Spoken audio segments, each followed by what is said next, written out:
Ang benepisyo ng pinagsamang sibuyas at honey ay isang mabisang gamot sa ubo o cough syrup sa natural na paraan.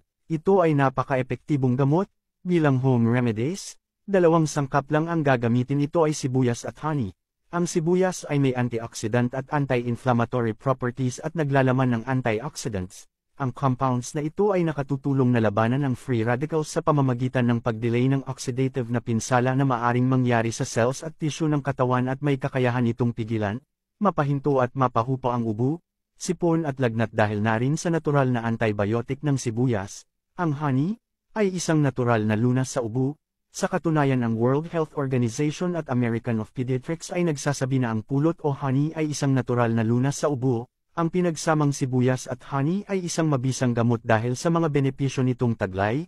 Mayaman din sa nutrients ang honey at may taglay itong antibacterial properties. Ang gagawin mo lang ay i-preserve ito ng 24 hours, pagkatapos ay pwede ka nang kumuha ng syrup. 1 kutsara lang ang kailangan araw-araw.